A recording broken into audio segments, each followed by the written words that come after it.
माफी दें, ये सब सनातन सिखाता है।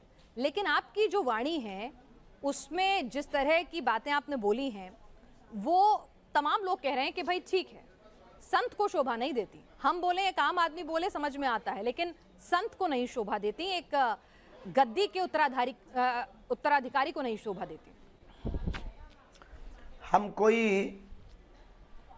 हम कोई साधु नहीं है। सठे साठ्यम समाचरेत, जो जैसा समझेगा। हमारे शास्त्रों में शस्त्र शास्त्र दोनों की व्यवस्था है। हमें तो सनातन का बनाना है। आप शस्त्र से समझोगे या शास्त्र से। हमें अपने धर्म की रक्षा करनी है, शास्त्र से भी करेंगे और शस्त्र से भी करेंगे। और हमारे अध्यात्म के प्रत्येक देवी देवताओं के हाथ में शास्त्र भी है और शस्त्र भी है।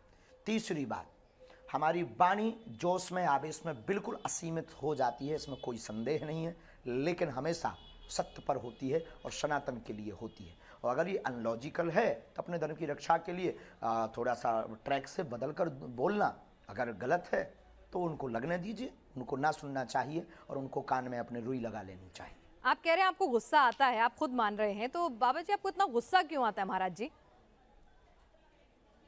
किस बात से आप इतने नाराज हो जाते हैं? वैसे तो अभी आप मुस्कुरा रहे हैं लगातार मेरे सामने, तो आप मुस्कुरा रहे हैं, लेकिन आप इतना नाराज हो जाते हैं। असत्य बात फैलाते, जो भोले भाले लोगों को धर्मांतरण करवाते हैं, जो दूसरे धर्म ले जाते हैं, दूसरे धर्म में ले जाते, भोले भाले लोगों का जो शोषण करते हैं, हमारे सनातनियों का जो शोषण करते हैं, और जो सनातन के संतों को पाखंडी कहते, सबको एक जैसा तोलते, सबके ऊपर उंगली उठाते, सब ब्राह्मणों के ऊपर उंगली उठाते, सब भक्तों के ऊपर उंगली उठाते, जातिवाद फैलाते, कभी ये अलग है ये अलग है, हिंदू एकता की बात नहीं करते, तो गुस्सा आ जाता है। और अगर ये गलत गुस्सा है तो भगवान कृष्ण ने भी बंसी भी बजाई और चक्र सुदर्शन भी चलाया है। लक्ष्मण जी ने राम जी की सेवा भी की और जनक जी को आवेश दिखा करके बताया भी है। राम जी ने समुद्र के पास जाकर स्तुति भी की और धनुष बाण मार करके आवेश दिखा करके भी समझाया कि माय डियर सावधान रहिए वरना ठटरी भर जाएगी।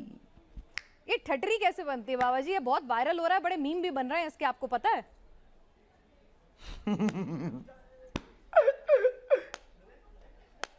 जी, ये ठटरी कैसे बनती है, जरा मुझे समझा दीजिए। आपकी बुंदेलखंडी बड़ी लोकल डायलेक्ट है, तो जरा मुझे समझा दीजिए ठटरी कैसे बनती है। जय बुंदेलखंड।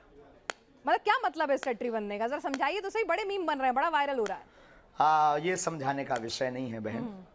अच्छा, मीडिया पर समझाने का विषय नहीं है, कभी आइए। अच्छा चलिए ठीक है। चलिए अब आपकी बात, आप हमारे मेहमान हैं, आप हमारे मंच पर आए हैं, तो आपके हिसाब से हम बात भी कर रहे हैं। आप ये बताइए कि आपके धाम में जो आपने कहा कि गद्दी जो है आपकी 3 पीढ़ियों से चली आ रही है, ये आपकी कृपा जो है बालाजी की, वो आपको खुद मिली है पीढ़ी दर पीढ़ी, तो उस कृपा में आपको कौन सी शक्ति प्राप्त है? देखिए, अगर एक शक्ति आपको उत्तराधिकार के तौर पे मिली है तो देश जानना चाहता है, सिर्फ मध्य प्रदेश के छत्तीसगढ़ के लोग नहीं, देश जानना चाहते हैं वो कौन सी शक्ति है, उस धाम में क्या शक्ति है, थोड़ा समझाएंगे? क्या कनेक्शन है आपका और बालाजी का और हनुमान जी का? गुरु कृपा और इष्ट कृपा है। हमारे पास कोई ऐसी शक्ति नहीं है जो हमें दिखाई देती हो, और कोई ऐसी शक्ति नहीं है जिसकी आवाज़ हमें सुनाई देती हो। हमारी गुरु कृपा है, बालाजी की कृपा है, हमें आभास होता है बालाजी की सेवा का। और आपने कहा क्या कृपा है बालाजी की? यही कृपा है कि आज लाखों लोगों के सामने बालाजी ने झंडा गाड़ दिया। लेकिन एक बात बताइए, लाखों लोगों के सामने क्या हो सकती? आज सबको टेंशन है बागेश्वर धाम के नाम से, प्रत्येक मिशनरियों को। इससे बड़ी कृपा क्या हो सकती है? लेकिन धीरेन्द्र कृष्ण शास्त्री जी, आज सबको खौफ है बागेश्वर बालाजी के दरबार के नाम से। क्यों? क्योंकि सबकी दुकानें मिशनरी वालों की बंद हो रही हैं। इससे बड़ी कृपा क्या हो सकती है? और कुछ देखना हो तो अभी ट्रेलर है, पिक्चर बताएंगे। अच्छा ट्रेलर है, पिक्चर में क्या होगा? पिक्चर में क्या होगा? पिक्चर में सनातन राममय होगा, पूरी दुनिया भारत राममय होगा और संतों का झंडा फिर से लहराएगा। आपको हिंदुस्तान सेकुलर पसंद नहीं है, क्योंकि आप बार बार कहते हैं कि भारत को हिंदू राष्ट्र बनाना है, आपको सेकुलर हिंदुस्तान पसंद नहीं है? क्या हिंदू राष्ट्र है? पता नहीं आप लोग किस दुनिया में जी रहे हो। भारत हिंदू राष्ट्र है, घोषणा की आवश्यकता है। अच्छा, तो बहुसंख्यक लोग हिंदू हैं तो हिंदू राष्ट्र है। लेकिन आप बहुसंख्यक लोग हिंदू नहीं है, ये गलत साबित कर दीजिए। नहीं, लेकिन देश के संविधान के हिसाब से तो हमारा विषय कंट्रोवर्सी या अनलॉजिकली होते ही नहीं, चाहे दरबार की बात हो या दरबार के बाद की बात। अनलॉजिकली समझ में लोगों को नहीं आती है, क्योंकि हम आवेश में जो बोल जाते हैं तो लोगों को वो याद रहता है।